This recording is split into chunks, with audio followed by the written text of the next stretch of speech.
We're joined here by Jermaine Somerville. Yes. He is an aspiring voice actor as well as film actor. Mm-hmm. And so he's interested in applying for, what is the name of the school that you're interested in New York?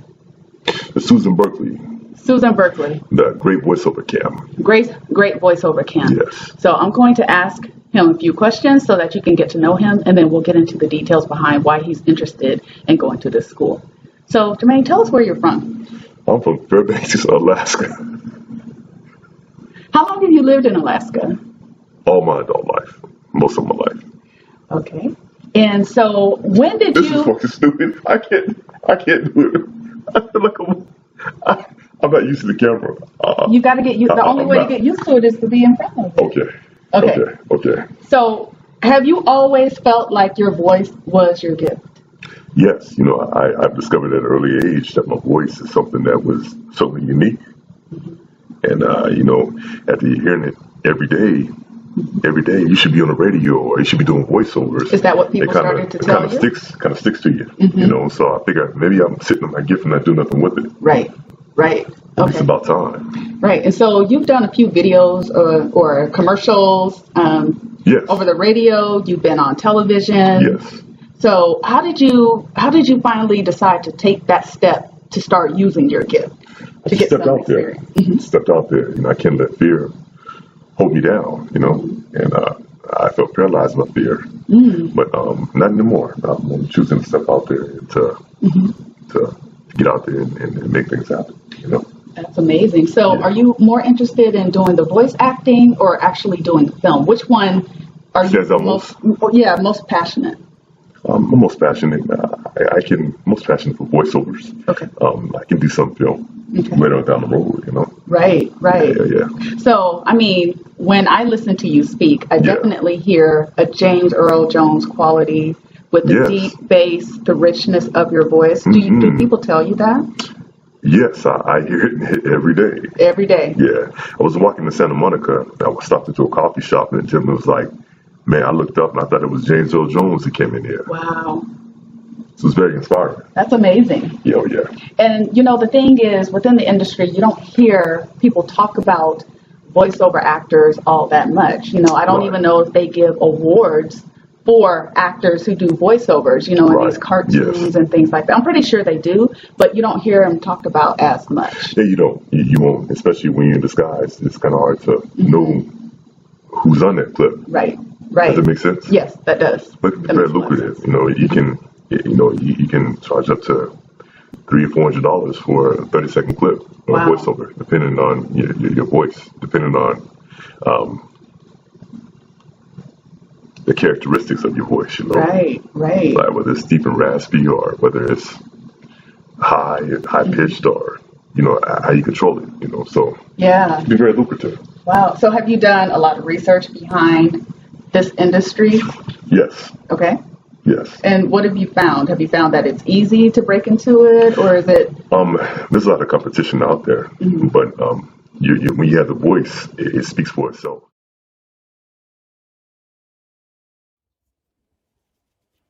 Hey, you guys. I've been gone for a little bit, but I wanted to check in. Again, I've mentioned on the community tab as well as in IG how thankful I am for you all. Thank you so much for your condolences and your prayers and everything. I'm not sure when I'm going to upload this, but I think by the time I get it uploaded, a lot of the ceremony and all that stuff that needs to happen for my friend that recently passed away, all of that may or may not be done. But yeah, it's been a lot. It's been really heavy. I haven't been myself. That's why I haven't picked up the camera, and I knew that was going to be the case. So, but anywho, I wanted to get on here and, kind of talk about something that is pretty interesting. I receive messages through the contact form on my website about the social scene in Alaska.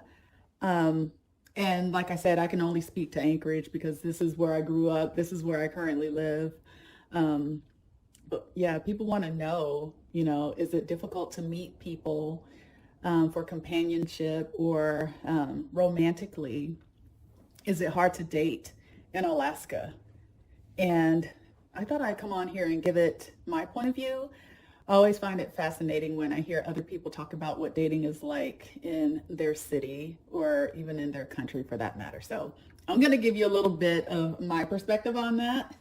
And I hope I do a good job of explaining it because I have all these thoughts running around in my head, different things I want to talk about as far as that's concerned. So here we go. All right, so I'll first start off by saying that I have been divorced for 7 years. I was married for 10 years to my daughter's father. And, getting back out there into the social scene was very scary. Anybody who's gone through that experience, they know what I'm talking about because I would say the dating landscape had changed so much. I mean, when I got married, I was 30. And getting back out there in, early 40s was really something else. Friends that I had went to high school with that never married or had gotten married and divorced before I did, they were telling me that, the women are in hot pursuit or heavy pursuit of the men. And I've never been that type of person. I've never been the kind of woman that would approach a man. I'm very traditional. I think I may have mentioned this in a previous video. But, I'll express interest maybe to a friend and they would relay that back to the man or what have you. But I've never been the kind of person that if I saw a guy across the room, I thought he was attractive, that I would go over and talk to him. I was just never that way. My baby sister, she is so bold and she's just like, if I see somebody that I want to talk to, I'm going to go and talk to them. And I really admire her. I think that's brave to do something like that. And I don't know, in today's time, I guess it's more common for women to do things like that. But I've never been that kind of person. I'm still not that kind of person. But yeah, so back to what I was saying. I've been divorced for 7 years. And during the course of those 7 years, I took about a year and a half. I think the suggestion, if you've been married for any length of time, for every 3 years, you should take a year to get over that divorce or to recover or heal. I gave myself a year and a half just because it was really strange to me to not be in a relationship. I don't think I was ready to be in a relationship, and that definitely showed up when I tried to get back out there. But yeah, I had let's see. Yeah, about a year and a half later, I met a man and we were dating for about a year and a half actually. And then we broke up. And then after that, I met someone online and it was long distance for one, which is, in my opinion, not a great idea. I know some people have done it and it's worked for them, but definitely is not for me. But we dated for about 2 years and we actually got engaged. And I want to say that was around the time that I started this channel. So if you go back and you look at some of those videos, you'll see that I'm wearing an engagement ring. So that didn't work out because moving to Alaska for a lot of people is just not something that they think about doing, especially if it's like changing your life, picking up everything. I think Alaska is the last place where somebody wants to be. So, and I wasn't going to move because I have my daughter, she was very young still. And so, there were like different things with custody that would have to be worked out. And I just did not want to do it. So anyway, we broke off that engagement. And then I had a brief, I guess you could call it maybe a fling with someone that I had known for years. But, I think we both kind of resolved that we were better as friends. And we still have that friendship today. I'm very thankful for that. And so then after that, I got into a relationship with someone. I guess I've kind of been a serial dater now that I think about that.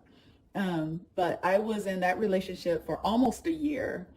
Um, and let's see, after that, I would say maybe a few months later, I got into another long distance relationship. And, we were flying back and forth to see each other and everything. But there were some things that just didn't sit well with me. So after that, I decided to be single for, um, oh gosh, when did that end? I decided I was just going to be by myself and just like go within and just, really focus on figuring out, what was my deal. So I wasn't putting myself out there anymore. I wasn't online, I didn't want to be bothered. And so I took a couple years. And then last year, I want to say the pandemic made me do it. In November, I decided to sign up on this one website that I had never heard of, but I heard of it by way of the pink pill.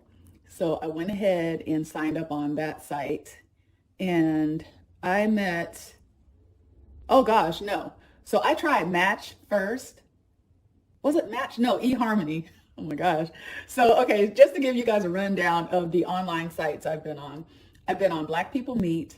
I've been on Bumble. I've been on, oh gosh, eHarmony. And I've been on, oh gosh, the most recent one. You guys, I went on Tinder. I was like, what the hell? What am I doing? But I figured, I wasn't really taking it seriously. But anyway, let me get back to my story because it's easy for me to get off track. Like I said, there's so much I want to talk about there. So yeah, I decided to engage in yet another long distance relationship. And for me, it doesn't work. It doesn't work because eventually, if the two of you are really connecting and building a bond, you're going to want to be co-located. And then the question comes, well, who's going to move? Who's going to take that step? And for me, it was always, okay, after my daughter graduates high school, she heads off to college, then I would feel a lot better about relocating, But then it's a risk. It's a gamble, and it's a risk and a gamble if you're co-located too. But I think even more so if you're talking about picking up your life and moving somewhere to be with someone, right? So that long distance relationship lasted. There were a lot of start and stops. What I mean by that is, you know, I don't know, just a lot of kind of like breaking up, taking breaks. I don't know, there was something just kind of off about it. And we did see each other. Um, um, yeah, he flew me down and all that. But, I have resolved going forward that I'm only going to date people that are here in Alaska and in Anchorage because I met a guy who was a traveling anesthesiologist. Really cool. We clicked almost immediately. And then he had assignments, for months at a time in another city. I can't remember where he went, but, we've talked about it. And we were like, we really liked each other, but we were just kind of like, I think when you're in a long distance relationship, you're kind of holding yourself hostage in a way. And this might sound bad, but I feel like you're holding yourself hostage because you could meet someone in your area, but because you're in a committed relationship with someone long distance, then, you kind of close off that possibility. And I mean, some people are pretty cool with long distance. I'm a very touchy-feely person, so I want to be able to, be with that person in person. So, and there's Zoom, and Zoom is okay, but it can only get you so far, right, after a while. So, anywho, here I am, single, out here mingling. I was on another website, and I talked to quite a few people. Well, maybe 5. I shouldn't say quite a few. And they were, I mean, I think that the people that I engaged with were polite and respectful, at least online. There were a couple that I actually talked to offline because I felt the most comfortable with them.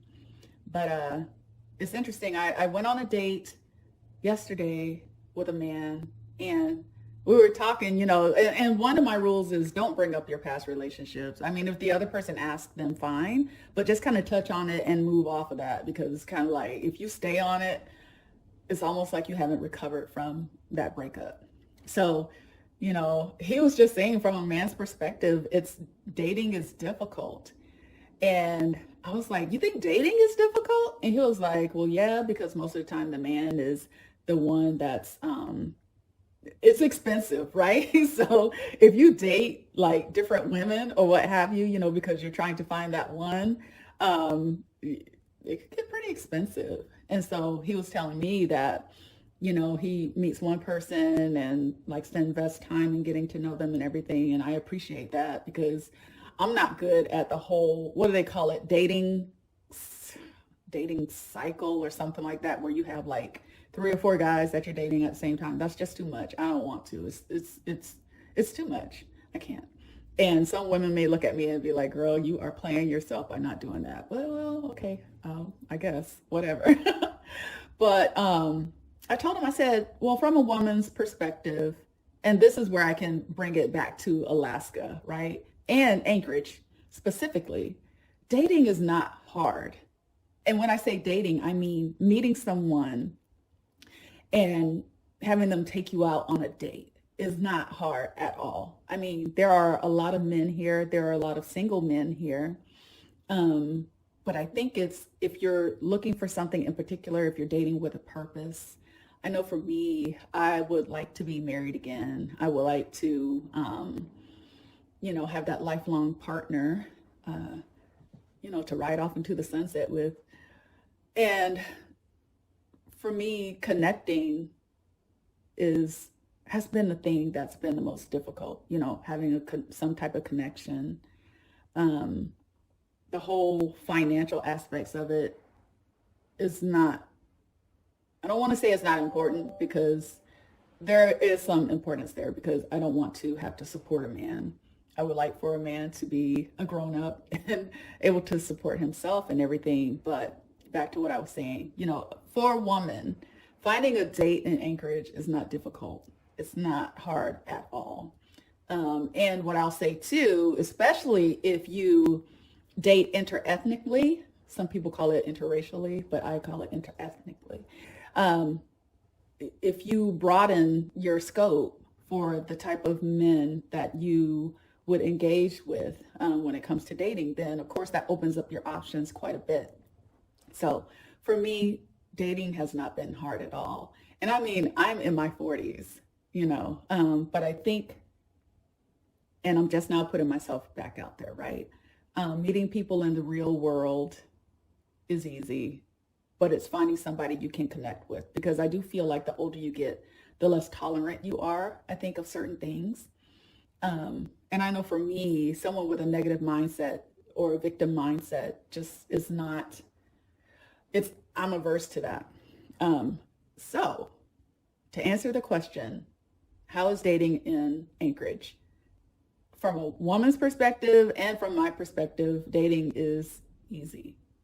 It's the establishing the relationship, meeting somebody where the two of you click and there's chemistry, whatever that is.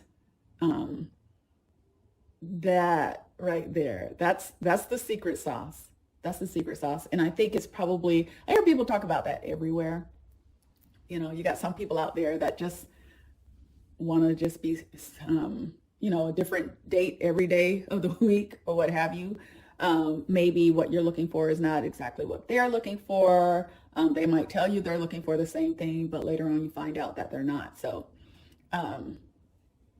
yeah, I would say dating is easy in Anchorage. Getting a date is easy in Anchorage. But establishing and maintaining a meaningful relationship, I think across the board, everywhere is probably a little bit more difficult, depending on what it is that you're looking for. So I don't know if that helps.